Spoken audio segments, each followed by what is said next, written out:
네, 오늘 나누실 말씀은 사도행전 1장 12절에서 26절까지 말씀을 같이 나누겠습니다.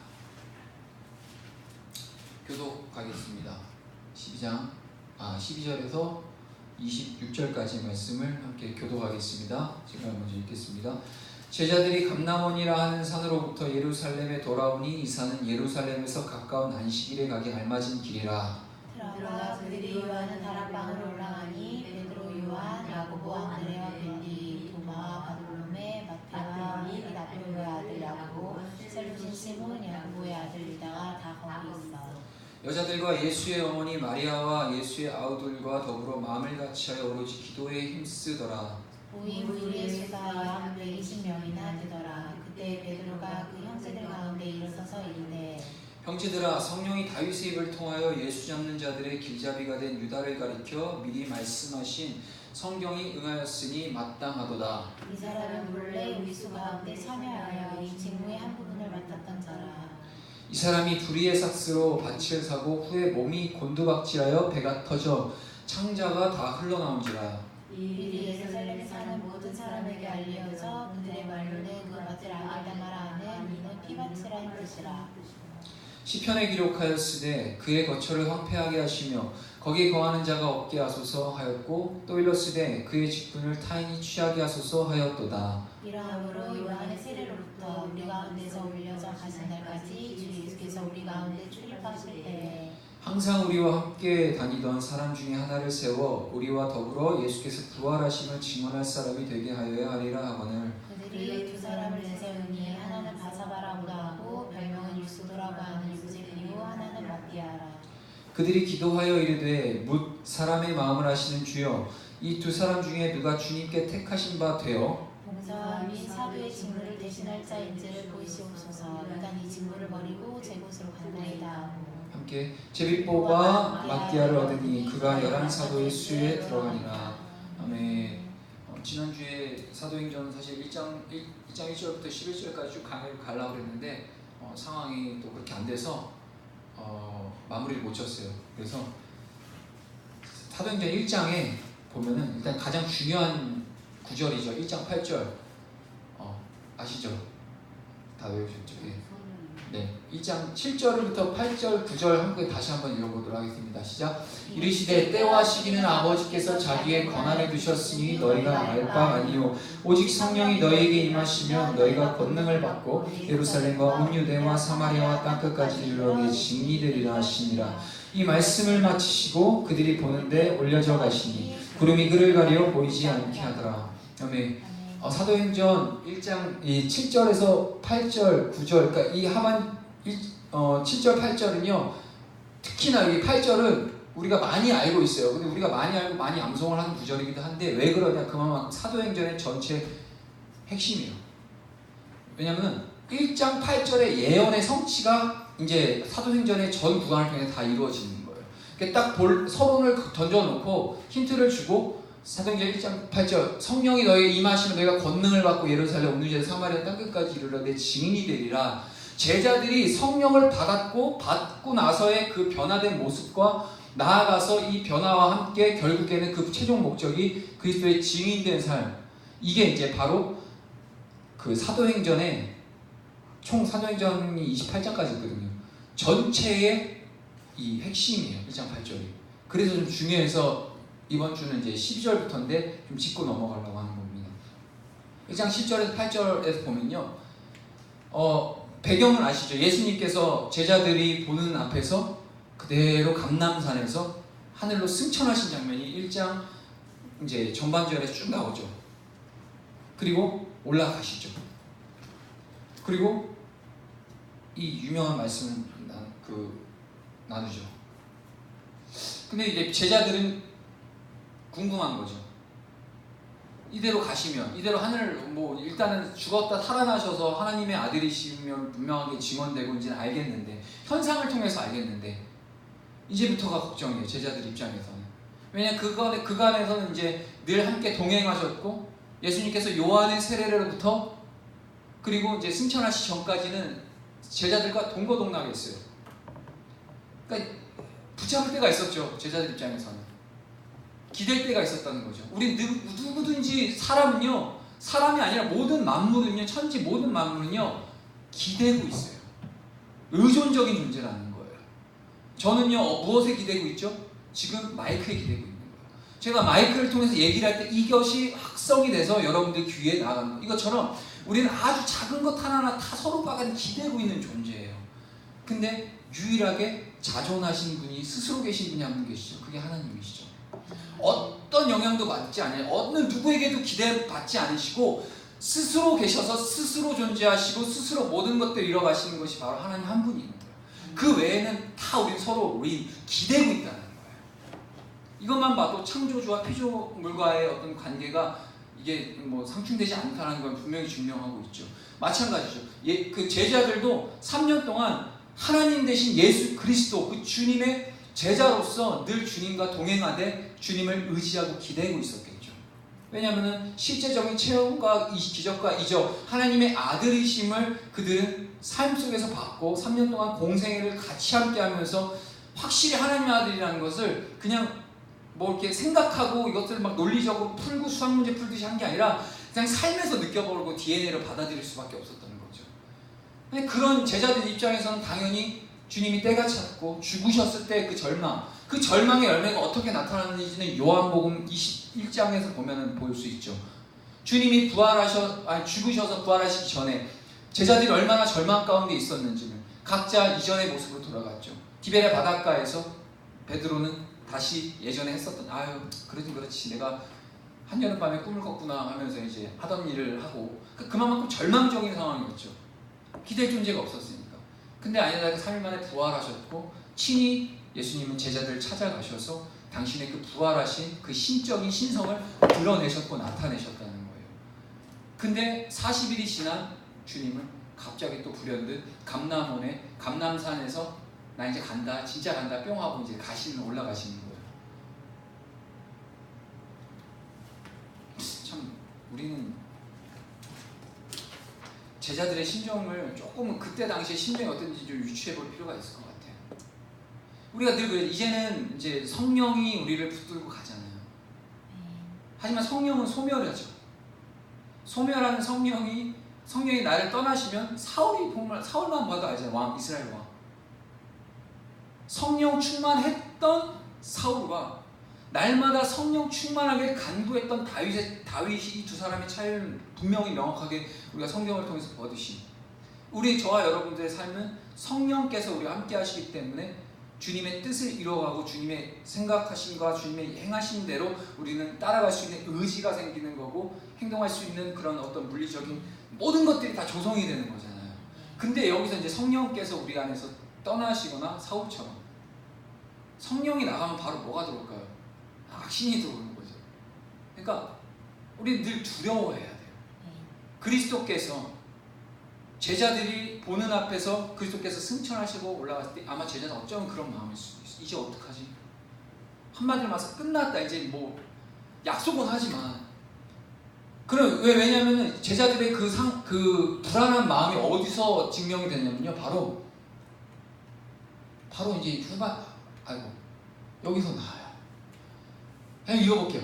시작. 올라가실 때 제자들이 자세히 하늘을 쳐다보고 있는데 흰옷 입은 두 사람이 그들 곁에 서서 이르되 갈릴리 사람들아 어찌하여 서서 하늘을 쳐다보느냐 너희 가운데서 하늘로 올려지시니 예수는 하늘로 가심을 본 그대로 보시리라. 제자들이 역시 나간 거예요. 그냥 자세히 하늘만 보고 있었다는 거예요. 여기서 수식어가 있죠. 하늘 그냥 보게 자세히 봤다는 거예요. 왜냐면 정말 내님이 떠날 때 그 뒷모습이 얼마나 처량하겠어요. 남기고 싶겠죠. 근데 그것을 천사는 알았어요. 이들이 갖고 있는 인간적인 그 아쉬움과 그것들이 앞으로 제자들의 발목을 어떻게 잡아갈지를 잡아낼 건지라는 걸 아는 거예요. 왜? 의존했었던 늘 기대고 있었던 그리스도께서 상천하시고 자신들과 이제는 아예 이제 시공간적으로 분리가 되고 이제 안 계시는 걸 아니까 제자들은 당연히 이제 그런 불안함 속에 있을 수밖에 없지. 근데 주님께서는 거기에다 확실한 명령을 주시죠. 확실한 약속을. 그게 이제 1장 8절이죠. 성령이 임하신다. 그러고 나서 약속을 하시는데 뭐라 그러죠? 제자들에게 명하시죠. 뭐라 그러죠? 너희는 예루살렘을 떠나지 말고 기도로 성령을, 내가 약속한 성령을 부어줄 때까지 너희 예루살렘 떠나지 말고 너희들은 모여서 기도하기에 힘쓰라라고 하시죠. 이제부터는요, 이제 1장 12절부터는요, 그 주님이 이제 승천하신 이후부터 제자들이 어떻게 그 예언의 성취를 이뤄가는 과정을 볼 거예요. 기도를 어떻게 할 거고, 어떻게 모여서 예루살렘 떠나지 말고 안고 약속하신 그 성령을 어떻게 받는 건지에 대해서 이제 계속의 사도행전을 통해서 함께 나눌 건데요. 먼저는요, 여기서 재밌는 사실이 있어요. 내 증인이 되리라 9절에 이 말씀을 마치시고 이 제자들, 그들이 보는데 올려져 가셨어요. 그래서 재밌는 게 그냥 올려져 가시는 걸 보이셨다는 거예요. 가현적인 모습을 나타내죠. 그러니까 보이시는 거예요. 왜 보여주셨을까요? 다시 한번 뿌리 박으셨겠죠. 하나님의 아들이시죠. 부활하심에도 충분한데 그 주님이 보는 앞에서 정말 승천하셔서 올라가시는 그 모습을 제자들 눈으로 똑똑히 봐요. 그만큼 제자들의 사역에 그 믿음이, 그리스도가 하나님의 아들이시라는 그 믿음이 얼마만큼 중요하고 얼마만큼 강조되어야 될 것인지를 이 장면을 통해 다시 한번 볼 수 있는 거예요. 주님이 올라가신 그 순간까지도 주님께서는요, 내가 그리스도고 내가 하나님의 아들이다라는 것을 다시 한번 가시기 바로 직전 현상까지도 그걸 확인을 시켜, 두 눈으로 똑똑히 확인시켜 주시는 거예요. 왜냐하면 우리는 연약해요. 우리는 날마다 확인받지 않으면요, 연약한 존재예요. 그것은 이제 우리가 어떻게 확인을 받냐? 늘 말씀과 기도로, 성령의 충만함으로 우리는 주님의 존재예요. 하나님의 살아계심과 우리가 실제로 우리와 늘 동행하고 계신다는 것을 늘 매일매일 우리는 확인을 받아야 되는 존재라는 거예요. 그냥 어저께 내가 성경 좀 읽었으니까 오늘은 건너뛰자. 저도 요즘 성경 많이 못 읽어요. 사실 저도 되게 요즘 많이 게을러진 것 같아요. 너무 더워서 그런지. 근데 말씀을 의도적으로라도 좀 읽어내야 되는 게 맞고, 기도의 자리도 의도적으로라도 이렇게 의식을 갖고 찾아가야 되고, 심지어는 송이처럼 때로는 금식하면서까지 하나님 관계 앞에서 내가 붙잡아낼 수 있는 그런 의지가 필요하다는 거예요. 물론 총체적으로는 그 마음 다 하나님께서 주시는 거죠. 성령께서. 하지만 마음만 받고 입 싹 닫고 모른 척하는 거랑 그 마음 안에서 그것을 행하는 그 자유의지, 하나님 앞에 선을 행할 의지를 발휘하는 거랑 완전 틀리죠. 늘 이제 요구하는 게 율법, 계명을 지킨다. 아는데 안 지키는 것과 알지만 지키려고 노력하고 열심을 다하는 거랑 완전 다르다는 거죠. 그러니까 우리가 이게 늘 날마다 구해야 된다는 거예요. 확인을 받아야 된다는 거예요. 그리고 주님은 그걸 아시고 우리 연약한 우리 제자들을 아시고, 제자들이라고 되게 대단하다 생각하지 마세요. 성경을 기록한 제자들도요, 성령의 감동을 하나님께서 제자들 도구로 쓰신 거지 그들이 완전해서 이거 신령해서가 아니에요. 그러니까 쉽게 얘기하면은 이 모든 장면은 그냥 저와 여러분들에게 같은, 저와 여러분들에게 하시는 말씀이다라고 생각하시고 적용을 시키셔야 되는 게 훨씬 더 이해가 빨라요. 올려져 가신 구름이 그를 가려 보이지 않게 하더라. 재밌어요. 보는데 올려져 가셨는데 갑자기 또 마음이 변하셨나 봐요. 구름이 그를 가리웠대요. 이거 좀 아리송하지 않아요? 아니, 올려져 가시는 게 눈에는 봤는데 갑자기 어느 순간 구름이 나타나서 예수님 올라가시는 거 중간에 확 가려져요. 월드컵 때 골 넣는 장면 갑자기 확 꺼져가지고 못 보면 얼마나 아쉬워요. 그죠? 그러니까 제가 비유를 통해서 얘기를 하는 거지만, 실컷 보다가 전후반 이제 90분 다 지나고 이제 골드타임이 왔는데, 끝난 시간이 왔는데 갑자기 정전이라고 불이 텔레비가 꺼졌는데 옆집에서 막 이래봐. 그만큼 억울할 때가 어디 있어요. 그런 비슷한 장면이에요. 주님 왜 그러셨을까요? 저는 이렇게 봐요. 승천하신 예수님을 구름이 가려 보이지 않게 하신 것은요, 그리스도의 그 승천으로부터 신성을 상징하는 거예요. 그러니까 올라가신 그것까지도 주님은 하나님이시다라는 것을 우리는 초점을요, 보이냐 보이지 않느냐에 초점을 맞추는데 그게 아니에요. 구름이 그를 가렸다는 것은 이 자연 만물, 그 하나님께서 구름이라는 그 존재 자체가, 상징 자체가 성경을 다 털어보면요, 하나님의 신현하는 현상을 존재하는 거예요. 아마 눈치 빠르신 분들 이해하실 거예요. 예수님은요, 하나님이세요. 신성으로 존재하신 하나님의 하늘 보좌로 올라가신 것은 구름이 그걸 증명하고 있다는 거, 또다시. 그러니까 우리는 보이냐 보이지 않느냐의 그 초점보다는 그 그리스도의 승천으로부터 그 신성을 상징하는 그 구름, 그리고 하나님만 아시는 제한적인 영역에 대한 경계를 또한 우리가 알아야 된다는 거예요. 왜냐하면 1절 8절이죠. 아니 7절에서 뭐라고 그러세요? 하나님의 나라가 이때입니까? 그렇게 구약의 선지자들을 통해서 메시아를 당신을 통해서 회복될 때, 이스라엘이 회복되는 날이 지금 딱 보니까 하나님의 아들 맞고 부활도 하셨고 이제 승천까지 하는 너무나도 진짜 어미하신 모습과 정말 영광의 그 모습을 제자들 눈앞에서 보고 있는데 기회다 싶어서 바로 그리스도께 물어보죠. 우리가 기대하던 그 예루살렘을 회복할 날이 이 날입니까? 물어보니까 주님이 뭐라 하시죠? 때와 시가 알 수 없다. 아버지만 아신다. 자기의 권한에 두셨지 너희가 알 바가 아니다. 그것 또한. 그러니까 너희는 그거에 초점을 맞추지 말고 너희가 바라야 될 것은 결국 땅끝까지 증인되는 삶의 사명을 걸어라 라고 하시는 거예요. 근데 대부분 요거 권능 받는 거에만 마무리를 딱 맺히는 경우가 많아요. 사실 대한민국 교회들이 요 부분에 많이 초점을 많이 맞췄던 게 사실인 것 같아요. 막 기적과 이적, 권능, 왜냐하면 그게 하나님의 영광이라고 생각하고 하나님 앞에 영광 돌리는 거라고 했으니까. 그리고 교회가 부흥이 되려면 또 그런 모습들도 비춰야 되고 그런 이적도 나타나야 되니까. 근데요, 정말 핵심은요, 주님께서 성령으로 통하여서 성령의 권능으로 이렇게 주신 것은 그리스도가 부활하신 그리스도이심을 증언하라는 증인으로서 우리에게 성령을 주신다는 거예요. 그래서 구름이 가요. 왜? 너희가 알 바 아니야. 하나님의 영역과 저와 여러분의 영역은 분리되어 있다는 거예요.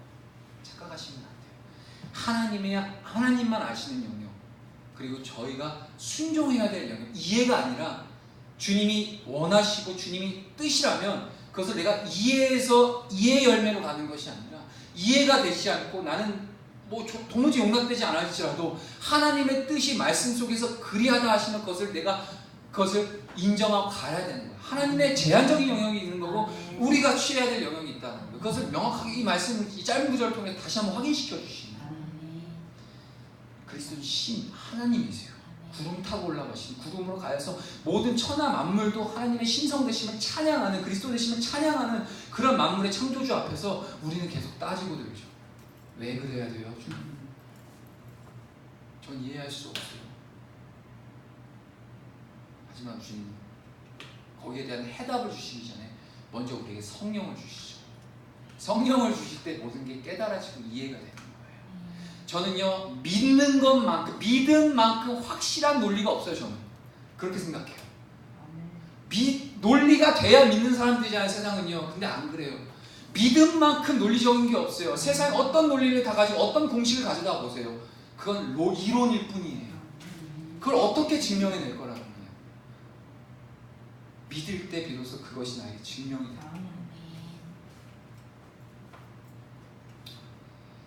구름, 말씀 역대하 5장 14절, 그 솔로몬 성전에 여호와의 그 법궤, 솔로몬 성전에 다 완공이 되고 하나님 앞에 찬송 이제 올려드릴 때 그때 이제 나오는데, 제 구름, 신성을 상징하는 그 구름에 대해서 제가 그걸 증명하는 구절이기도 해요. 함께 읽어볼게요. 시작. 제사장들이 그 구름으로 말미암아 능히 서서 섬기지 못하였으니 이는 여호와의 영광이 하나님의 전에 가득함이었더라. 하나님 이런 분이 있어요. 우리 여호와의 그 영광, 구름이 하나님의 영광을 상징한다 그랬잖아요. 제사장 또한, 그 거룩한 제사장들 또한 그 영광에 눈이 부셔서 능히 서서 하나님을 섬기지 못할 정도로 하나님의 그 어미하심을 상징한다는 거예요.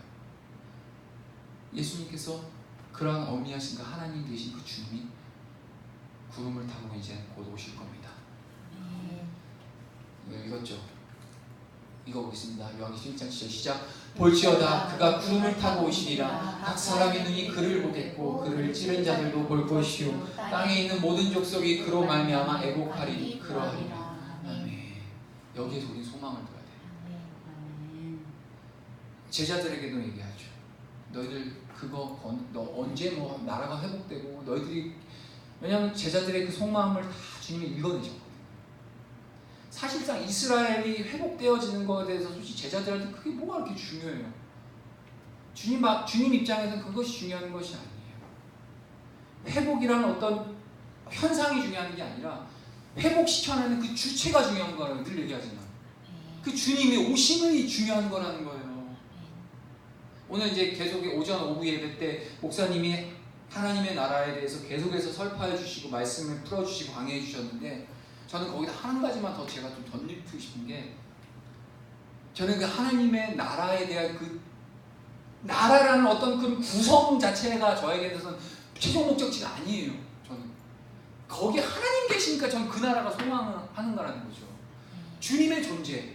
그래서 저는 이제 그분, 왜냐하면 새하늘과 새 땅도 그 주님의 나라고 주님이 통치하신 거, 우리가 그분의 그 날개품 안에서 평생을 영원토록 우리가 거하는 그 날이기 때문에 그 날에 대해 소망하는 거라는 거죠. 그냥 단순하게 세상 그냥 비나이다 비나이처럼 이 땅에서의 억울한 삶을 해결해 주십시오라는 차원이 아니잖아요. 주님 한 분 안에 다 모든 게 있잖아요. 하나님 나라.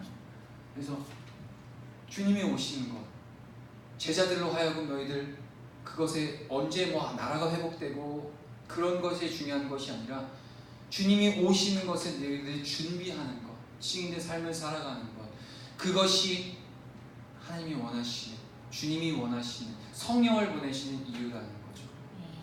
다시 한번 우리가 오늘 다시 한번 검증해 봐야 된다는 거예요. 자, 이렇게 이제 11절까지의 말씀이 마치 스펙타클한 어떻게 한 엄청난 장면을 보고 이 어안이 벙벙했을 거예요. 사실상 이 제자들은요. 왜냐? 주님은 하늘로 올라가셨고 그 어미하신 그 하나님의 영광을 눈으로 똑똑히 바라봤던 제자들. 근데 이제 남은 게 있죠. 약간 화장실 들어가서 뒤 안 닦고 나온 것 같은 찝찝함이 남아있어요. 왜 오냐? 주신 명령이 있기 때문에. 예루살렘 온 유대 사마리아 땅끝까지 이르러 너는 제 증인이 되고, 마태복음 이따가 말씀 마지막으로 나오겠지만 마태복음 28장 19절 20절에 가장 유명한 말씀. 그러므로 너희는 가서 모든 민족을 제자로 삼아라. 내가 너희에게 분부한 모든 것을 가르쳐 지키게 만들어. 성부와 성자와 성령의 이름으로 세례를 베풀어서 내가 너희들에게 가르쳐온 그대로 가서 제자 되라. 제자를 세워라라고 말씀하시죠. 그것이 엄청 부담이 됐을 거예요. 어떻게 하면 좋을까? 혼란스러웠을 거예요. 저는 제가 봤을 땐 그렇게. 왜냐? 우리처럼 이렇게 안전함 가운데서 하나님을 경배할 수 있는 상황이 아니었기 때문에. 당시의 시대적 상황은요, 너무나도 그 그리스도인의 그 온갖 핍박과 예수 믿는 것 때문에 돌로 맞아 죽어. 사울이 그랬잖아요. 바울이 되기 전에, 예수님 만나기 전에 잡아 죽이는 역할을 했잖아요. 곳곳마다. 근데 예루살렘을 떠나지 말래요. 예루살렘은요, 예수쟁이들 잡아 죽이려고 하는 유대인들이 그 눈에 쌍심지를 켜고 찾아다니는 곳이 예루살렘이에요. 유대인들의 그냥 기지예요. 베이스 캠프예요. 예루살렘. 근데 거길 떠나지 말고요, 너희들은 언제가 될지 모르지만 약속한 성령을 기다리래요. 여기서부터 진짜 제자들의 믿음이 이제 시작되는 거예요. 이제 다시 한번 제가 해볼게요. 12절. 제자들이 감람원이라는 산으로부터 예루살렘에 돌아오니 이 산은 예루살렘에서 가까워 안식일에 가기 알맞은 길이라. 감람원이랑 예루살렘이 참 가까웠어요. 이거는 그냥 여러분들 지식적으로 알고 계시라고. 한 1km 정도밖에 안 됐어요. 왜냐? 안식일에는요, 멀리 다니면 안 돼요. 규정이 있어요. 규례가 있어요. 그래서 이것도 참 재밌어요.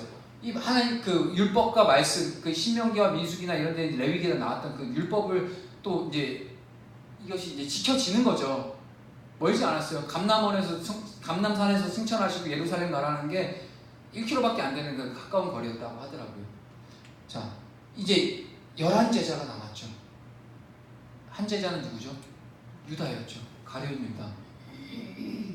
여자들과 예수의 어머니. 이제 그 찝찝한 마음과 함께 되게 뭔가 이렇게 간절한 마음도 있었겠죠. 성령을 주신다고 했으니까 언제가 될까 막 기대하는 마음도 있었겠죠. 그 두 가지 마음이 공존했을 거예요.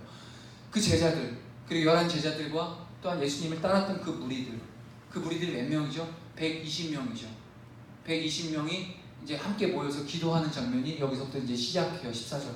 여자들과 예수의 어머니, 예수님의 어머니 마리아, 그리고 예수의 아우들, 형제들이죠. 더불어 이 제자들과 함께 마음을 같이하여 오로지 기도에 힘쓰다. 이들이 불안함과 동시에 기대함과 동시에 예수님의 그 어미하신 그 모습을 눈앞에서 바로 현장에서 바로 방금 봤을 때 바로 취한 행동이 뭐였냐? 그냥 말씀에 순종했던 거예요. 마음을 같이 오로지 기도에 힘썼다. 오늘 제목이요, 마음을 같이 하여 증언하라는가? 내가 갑자기 헷갈리네. 증언할 사람. 예. 이 제목을 이렇게 잡았는데 이 중요한 거예요. 우리 마음을 같이 하여 기도하는 게 참 어려운 거예요. 같은 마음을 가지고. 네, 넘어갈게요. 15절 모인 무리의 수가 약 120명이나 되더라. 그때 베드로가 그 형제들 가운데 일어서서 이르되 120이라는 숫자는요 완전한 숫자예요. 12 곱하기 10. 성경에는요 되게 법칙들이 있어요. 숫자가 이게 뭐 그냥 단순 숫자로 막 이렇게 때와 막 시험부 종말론 얘기를 하는 게 아니라 성경에서는요 완전한 것과 불완전한 것이 분명하게 되어 있어요. 이것이 이제 히브리인들의 어떤 문학적인 기법이기도 해요. 이게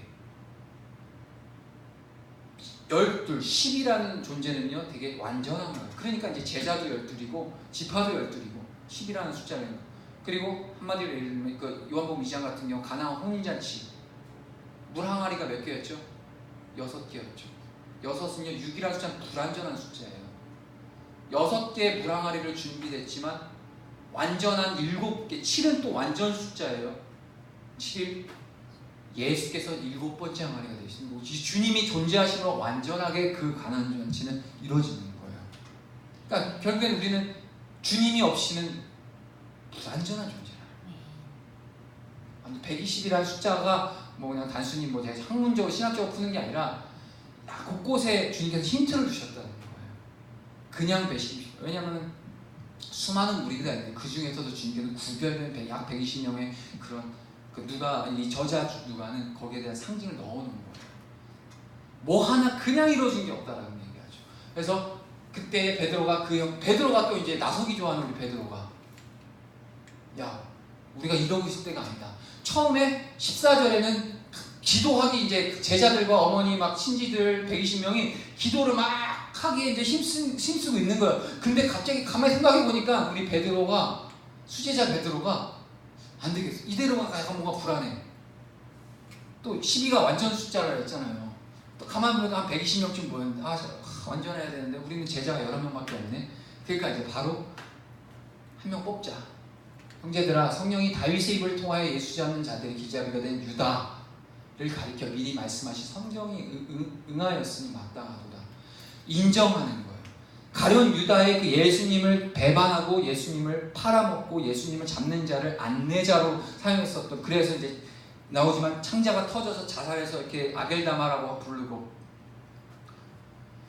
베드로는 알고 있었어요. 이 모든 상황이. 근데 아는 것에 그치는 것이 아니라 이후에 방안을 또 이제 생각하는 게 이제 제자의 역할이에요. 무슨 얘기를 드리고 싶은지 아세요? 유다를 통해서 예수님께서 죽으셨어요. 그래서 유다는 이제 제자로서의 자격을 상실했죠. 그럼 이제 12명의 그 제자가 불완전한 11이라는 불완전함으로 남았다는 거예요. 베드로는 알았어요. 그냥 한 명 갔네, 라이벌 한 명 갔네 이게 아니잖아요. 주님의 뜻이 이루어질 그 합당한 그 하나님의 나라와 그 하나님의 섭리를 베드로는 알고 있었어. 그래서 12명을 채우길 원해서 하자, 우리 한 명을 뽑아야지. 아니다 할까 마음을 같이 한 제자들과 군중들은, 예수님의 제자들은 거기에 대해서 동의를 하죠. 근데 이게 다 뭐야? 성경에 응한 대로라는 거예요. 말씀에 응한 대로. 우리가 말씀을 알아. 베드로처럼 제자들처럼 성경 말씀, 구약이죠. 이 당시에는 구약이에요. 구약이 예수님께서 계속해서 구약을 선지적 타나크라에서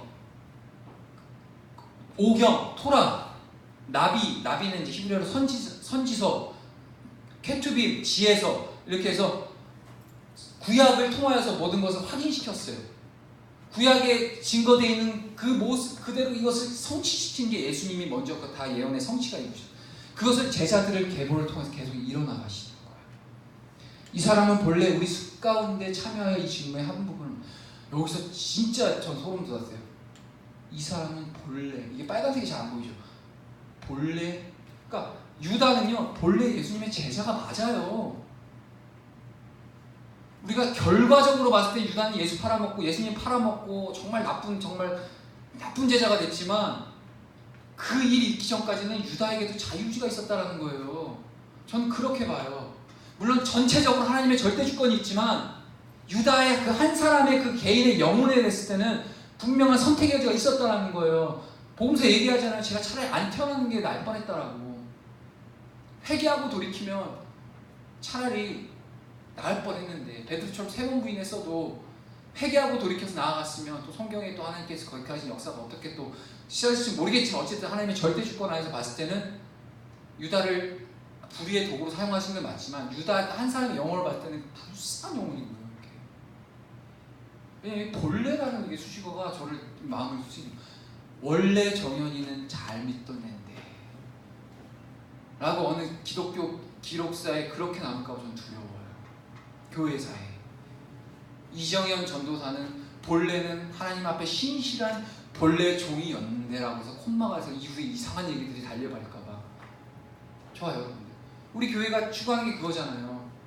처음 이뤘던 구원의 종착지 끝까지 우리는 그 구원을 완성해 나가야 되는 거잖아요. 이것을 우리가 유다를 통해서 이 말씀 구절을 통해서 다시 한번 확인하고 있고요. 직무의 한 부분을 맡았던 자, 하나님 나라가 일어나가는 모든 그 과정의 그 중요한 하나님 나라의 직무에 감당을 했었던 엄청난 일의 사명을 감당했었던 게 유다라는 거예요. 자, 유다 어떤 사람인가 봅시다. 한번 읽어볼게요. 요한복음 13장 이제 시작. 마귀가 벌써 시몬의 아들 가룟 유다의 마음에 예수를 팔려는 생각을 넣었더라. 생각을 중요해요. 무릇 지킬 만한 것 중에서 내 마음을 지켜라. 생명의 근원이 여기서 온다는 거 말씀하시니까 우리가 생각하는 것 그리고 우리가 마음에 드는 것이 어떠하냐에 따라서 열매가 완전 달라져요. 주님께서 유다를 부르시고 그에게 직무 맡긴 전대를 맡기신 모든 그 직무 하나님 나라의 그 귀한 사명을 잘 감당하시는 그 과정 속에 힘들 때도 있겠죠. 유다라는 게 천성이 원래 도둑놈이라고도 심지어는 이제 보면서 표현을 해요. 유다는 아직 도둑놈이다 이렇게 얘기할 정도로 그러니까 욕심이 많았던 것 같아요. 물욕이 많았던 것 같아요. 천성 자체가 그런 존재인데 그럼에도 불구하고 하나님의 아들과 함께 동행하고 있음에도 얼마든지 유다는 회개하고 회심하고 새 사람으로 있고 제자에게로 온전히 따라갈 수 있을 만한 기회가 있었어요. 하지만 유다의 큰 실수는 뭐였냐? 생각. 이걸 잘못 생각했죠. 눈에 보이는 육신의 것들만 계속 집중했었던 게 유다의 모습이었어요. 그러니까 결국에는 그 모양 그 꼴이 되는 거죠. 근데 비슷한 게 있어요. 재밌어요. 유명한 말씀이죠. 베드로 마태복음 16장 15, 16절 읽어볼게요. 시작. 이르시되 너희는 나를 누구라 하느냐? 시몬 베드로가 대답하여 이르되 주는 그리스도시요 살아계신 하나님의 아들이시니이다. 베드로 얼마나 아무튼 좀 약간 무식하다고 많이 이제 났지만 절대 무식한 사람이 아니에요. 사람은. 왜냐? 그리스도이심을 처음 고백했던 사람이 바로 12제자 중에서 그 베드로였어요. 근데요, 이거를요, 이 생각을 누가 주셨죠? 하나님께서 주신 생각이에요. 그러니까 위로부터 오는 생각은요, 사람을 살리는 생각이고요, 엄청 하나님의 뜻의 그 계획 가운데서 엄청 쓰임받는 사람이 되는 거예요. 근데 하나님으로부터 생각이 아닌 유다처럼 다른 데서 오는 생각은요, 결국엔 예수님 팔아먹는 말로가 이렇게 될 수밖에 없어요. 성경이 증언하고 있어요. 하지만 그렇다고 해서 베드로가 또 완전하진 않았죠. 그 생각이 어떤 생각이었는지 다시 한번 이제 16절, 22, 23절을 쭉 나가서 이렇게 엄청난 얘기를 했는데 바로 이어서 베드로는 이제 태도를 바꾸죠. 시작. 베드로가 예수를 붙들고 항변하여 이르되 주여 그리 마옵소서 이 일이 결코 주께 미치지 아니하리이다. 예수께서 돌이키심에 베드로에게 이르시되 사탄아 내 뒤로 물러가라. 너는 나를 넘어지게 하는 자로다. 내가 하나님의 일을 생각하지 아니하고 도리어 사람의 일을 생각하는구나. 아, 무서워요. 날마다 바로 이어서 불과 방금 전에 예수님한테 칭찬을 받았어요. 야, 너 진짜 개봐야 너의 그 열쇠, 하늘의 열쇠를 주겠다 하면서 막 엄청 축복을 하시고 너 진짜 대단하다. 그 생각 하늘로부터 온 생각인데 너 참 대견하다 하면서 칭찬을 막 궁디팡팡 하다가 바로 이제 예수님께서 자신의 십자가 사역에 대해서 나 이제 곧 죽어. 내가 떠나야지 이제 너희들이 이제 할 수 있는 하나님의 나라에 대해서 내가 죽어야 된다라고 이제 당신의 십자가 사역을 얘기할 때 그 베드로는요, 그 생각이 어떤 생각이었냐? 바로 본성이 또 나오죠. 인간 죄성의 그 생각이 안 돼요. 주님 어딜 죽으시려고 하면서 이제 말미죠. 되게 의로워 보이잖아요. 보기에는 막 되게 의리 있어 보이잖아요. 주님 안 돼요 하면서 말미죠. 근데 예수님께서는 아신 거예요. 그 생각을 주관하는 자가 누군지를 알고 있는 거예요. 그래서 주님은 사탄아 내 뒤로 물러가라 그럽니다. 사탄의 생각을 하면 결국 사탄 되는 거예요. 하나님의 일을 생각하지 아니하면 사탄인 거예요. 간단해요. 주님의 뜻이 아니면 다 사탄인 거예요. 그냥 베드로. 하지만 베드로는 회개했죠. 그래도 자 18절 20절 이 사람이 불의의 싹스로 밭을 사고 후에 몸이 곤두박질하여 배가 터져 창자가 다 흘러나온지라. 이 일이 예루살렘에 사는 모든 사람에게 알려져 그들의 말로는 그 밭이 아겔다마나니 이는 피밭이라는 뜻이라. 시편에 기록하였을 때 그의 거처를 황폐하게 하시며 거기 거하는 자가 없게 하소서 하였고 또 일렀을 때 그의 직분을 타인 취하게 하소서 하였도다. 이 모든 하나님의 그 섭리가 기록된 데 응해어 나가는 것을 다시 한번 말씀을 베드로는 계속해서 선언을 하고 있는 거예요. 이건 아까 좀 나눴으니까 넘어가고요.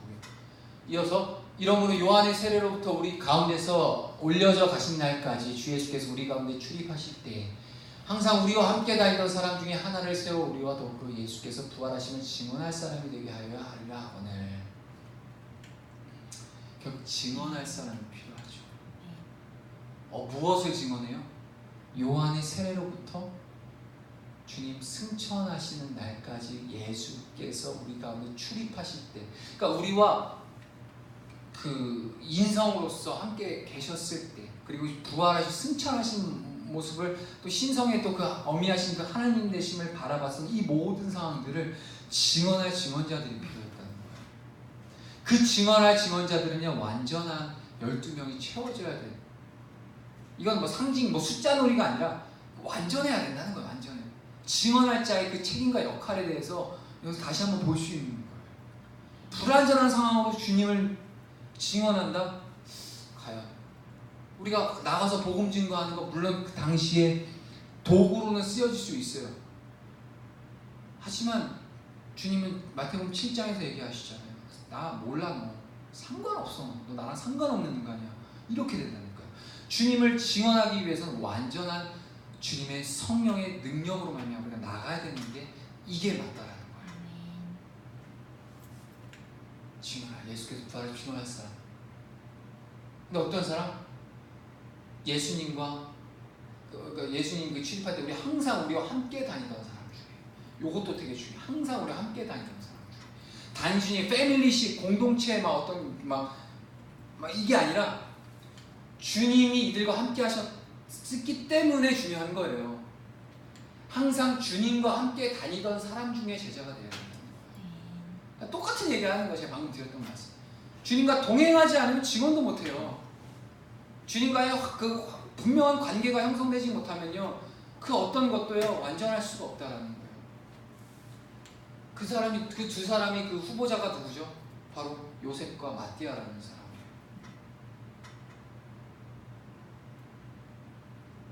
자,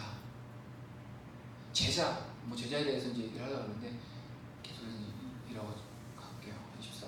그들이 기도하여 이르되 무슨 사람의 마음을 아시는 주여 이 두 사람 중에 누가 주님께 택하신 바 되어 봉사함이 사도의 직무를 대신할지 아닌지를 보이시옵소서. 유다는 이 직무를 버리고 제 곳으로 갔나이다 하고 제비보와 마띠아를 얻으니 그가 11사도의 수에 들어가니라. 이렇게 이제 마띠아가 천술이 됨으로써 1장이 마무리가 돼요. 근데요 마띠아를 어떻게 뽑았죠? 제비를 뽑았죠. 근데 제비를 왜 뽑았을까요? 둘 다 완전한 사람이었으니까요. 육신의 눈에 봤을 때는 이들이 제자들이 봤을 때는 요셉도 괜찮은 사람이었고 마띠아도 괜찮은 사람이었어요. 성품도 괜찮아요. 왜냐하면 한번 유다한테 당했잖아요. 뒤었잖아요. 언제 또 배신할지 모른단 말이에요. 그러니까 새로 유다 대신에 12번째로 세워야 될 그 제자는요 아마 좀 더 검증을 많이 했을 거예요. 우리가 세상의 방법도 그렇잖아요. 면접 볼 때 한번 뒤면은 더 이제 탄탄한 사람도 뽑겠죠. 그런 것처럼.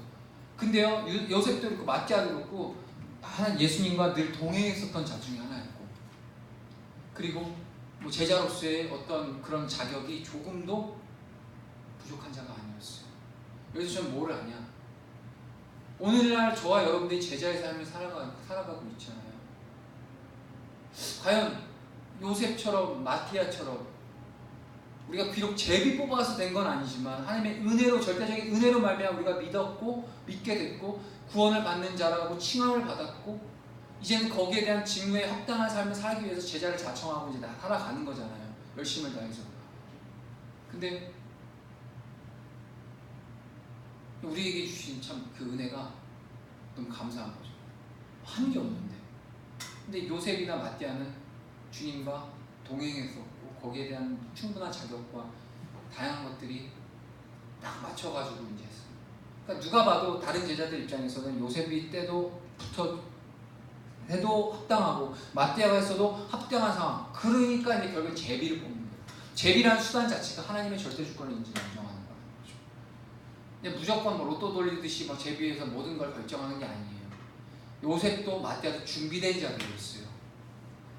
저와 여러분들 여기서 우리가 다시 한번 짚어나가면 하나님의 뜻이란 이름을 명분하에서 우리가 방관자가 되면 안 된다는 거예요. 모든 게 하나님의 뜻이기 때문에 주님이 알아서 하시겠지라고 하는 그 태도가 상당히 불성실한 태도고요. 주님이 우리를 사용하시지 못하는 결정적인 걸림돌이 될 수가 있다는 거예요. 늘 준비되어 있어야 되는 거예요. 물론 제비는 하나님 뽑아셔서 12번째 그 제자로 마띠아를 선출하신 하나님의 그 주권 안에서 하나님께서 이루셨지만 요셉이 뽑히진 않았지만 요셉은 늘 준비하고 있었다는 거예요. 마띠아도 준비되어 있었던 사람이라는 거예요. 저와 여러분들도 우리도 마찬가지죠. 신앙, 우리를 제자로 불렸지만 얼마만큼 우리는 준비되어 살아가길 원해서 그것들 노력하고 있냐는 거죠. 우리가 쓰임받기 위해서 나중에 장차 어떻게 쓰임받을지는 뭐 디테일하게는 모르겠지만 사명은 분명히 있잖아요. 한 사람 한 사람에게 다 개인적인 사명이 있어요. 하지만 그 사명을 이루기까지의 그 준비되는 과정들이 거룩해야 된다는 거죠. 만들어져 가야 돼요. 계속 성령이 동행하시고. 저도 가끔 가다가 이제 좀 이렇게 피곤할 때 있어요. 예전에 불과 이제 처음 하나님 인격적으로 만나고 주님을 따른다고 이제 작정하고 처음 뜨거웠을 때랑 지금의 모습이랑 많이 달라요. 제가 봐도요. 뭐 안에 뭐 내실이 쌓였냐, 뭐 경험이 쌓였다 이런 것들은 그냥 사람 기준이고요. 좀 다른 것도 보여요. 너무 여기 이제 녹아들어는 거죠. 결국엔 이게 방관이 될 수도 있겠더라고요. 이 정도 했으면 되니까, 이 정도 이제 좀 아니까, 이 정도 경험했으니까 설렁설렁해지라는 그 인간 본연의 그 재성이 내 안에서 막 계속해서 꾸물꾸물 올라오게 있고 그 마음이 마음으로만 끝나는 것이 아니라 결국 사람을 게으르게 만들고 준비하지 못하게 만드는 거예요. 그러다 심지어는 그 부분에 대해서 합리화시키죠. 하나님 저에게 사명 이루실 거잖아요. 전 그 사명 믿고 오늘 좀 쉴게요. 아무튼 이해하시죠? 제가 무슨 말씀을 드리시는지. 마띠아라는 사람이 그냥 뽑아진 게 아니에요. 왜냐하면 앞으로 이제 다음 주부터는 본격적인 이제 실제 성령의 역사를 2장에는 성령이 임하는 장이거든요. 그때부터 어떻게 제자들이 변하는지, 여기까지는 제가 봤을 때는, 제가 판단했을 때는 뭐 신학적으로 이렇게 뭐 이렇게 분리했을 때는 어떨지 잘 모르겠지만 제가 연구를 안 해봐서 제가 봤을 때는 여기까지 아직 불완전해요. 불완전하기 때문에 이런 제비 뽑는 이런 것들조차 통해서 하나님께서 당신의 뜻을 해 나가시는 거예요. 지금 막 뭐 총회에서 막 제비 뽑는다 하잖아요. 제가 봤을 때 그거 잘못된 거예요. 그거가 가지고 절대적인 기준으로 뭐 하나님께 영광, 물론 이제 아주 사담이 너무 갔어요. 자, 여기까지 좀 불완전해요. 왜냐? 약속하신 성령이 임하시니까 이들은 여전히 불완전해요. 불완전한 걸 아시기 때문에 주님께서 무엇을 주셔 다시 앞으로 돌아가면 기도하라. 예루살렘 떠나지 말고 너희는 힘써 마음을 같이하여 힘써 기도하라. 내가 약속하신 성령을 보낼 때까지. 이게 포인트. 근데 지금 이거를요, 뭐 물론 초림의 우리 성령, 보혜사 성령, 이제 그 부분에 대해서 적용이 될 수도 있겠지만 이제 다시 오실 그 주님을 우리가 준비하는 것에 대해서 절대 분리될 수가 없다라는 거예요. 여전히 우리는 주님 다시 오시는, 왜냐하면 이 당시에 이 제자들도요 결국에는 성령의 역사를 통해서 주님의 증언자로 살아갔지만 그 증언을 한 이유가 바로 주님 오시기를 증거하고 예비하는, 주님 곧 오신다고 약속했기 때문에 그 약속을 붙들고 너희가 본 그대로 오리라, 다시 오시리라라는 그런 말씀 확신 속에서 당장 내일 당장이라도 오실 거라는 확신 속에서 그 제자의 삶을 살아갔던 것이죠. 그것이 이제 교회사의 역사가 쭉 일러서 저와 여러분들의 이제는 개인의 교회의 삶을 통하여서 주님 오시기를 증거하고 성령의 능력을 쫓아서 하나님의 증언자로 살아가는 그것이 이루어지는 거라는 거죠. 그래서 사도행전을 제가 그냥 단순히 역사적인 것들을 풀고 이것들을 이제 참고하는 게 아니고요. 우리의 삶이 지금 주님 다시 오시는 그 재림의 주님을 맞이하기까지 어떻게 우리가 어떤 모양으로 준비해야 될지를 계속해서 제자로서의 사명을 소개해드리고 싶은 거고 우리가 계속 찾아가고 싶은 겁니다. 끝났습니다. 자, 이것만 읽을게요. 시작. 12사도가 모든 제자를 불러 이르되 우리가 하나님의 말씀을 제쳐놓고 접대를 일삼는 것이 마땅하지 아니하니 형제들아 너희 가운데서 성령과 지혜가 충만하여 칭찬받는 사람 7을 택하라. 우리가 이 일을 그들에게 맡기고 우리는 오두지 기도하는 일과 말씀 사이에. 제자의 삶이요 기본 바탕인 거예요. 기도와 말씀. 이게 돼야 돼요. 그 집사 7집사를 세웠죠.